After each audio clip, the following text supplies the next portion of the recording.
Hello, this is my Wednesday's word for May the 5th. This Sunday will be Mother's Day, a day of sentiment and well-deserved honor for the first ladies in our lives. Someone once said the first and most lasting love of a man's life is his mother. There was a very popular song from the early 1900s. Sung in barbershop harmony, the sheet music and recording sold over 5 million copies.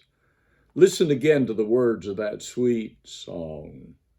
It says, I want a girl just like the girl that married dear old Dad.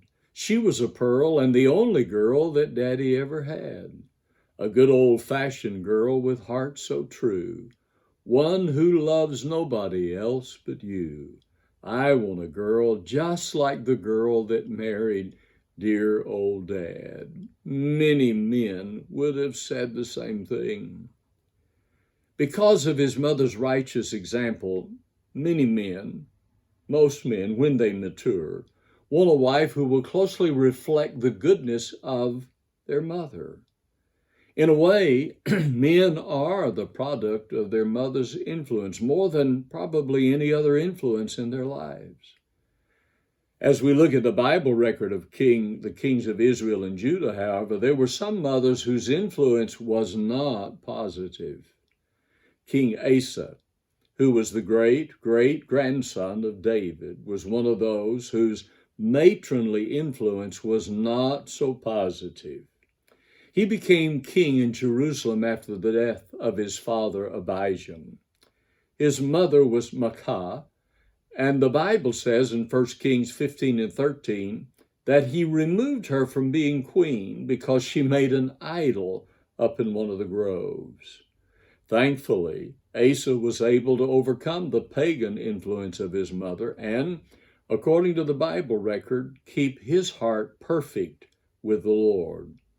In contrast to the poor record of Asa's mother, there are many other mothers in the scriptures who exerted a godly influence on their children. For example, the mother of Moses, Jochebed, who saw that her son was an exceptional child and saved his young life by hiding him from Pharaoh's horrible infanticide. In the New Testament, we have the godly influence of the mother and grandmother of Timothy, Eunice, who was his mother, and Lois, who was his grandmother. They influenced him mightily for God. There were times that it was a mother's faith that withstood the onslaught of hell against their children that grew up to be prophets, apostles, and examples of our faith. The gospel account of Jesus' life began with the story of his mother Mary. The story of Jesus' earthly home life is similar to many children's stories. For whatever reason, after some time, Jesus' earthly father is no longer seen in his life. And like so many others, Jesus then received much and owed a great deal to his mother. Like many mothers, Mary was the major family influence on Jesus.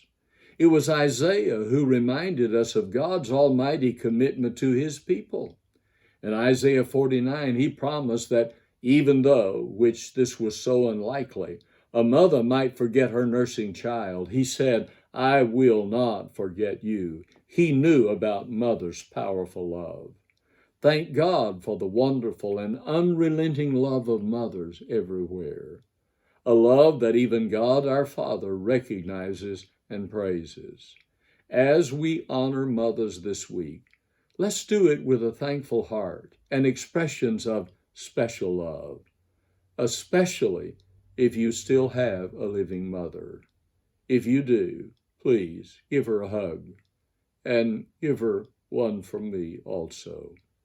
May God bless you and keep you is still my prayer today.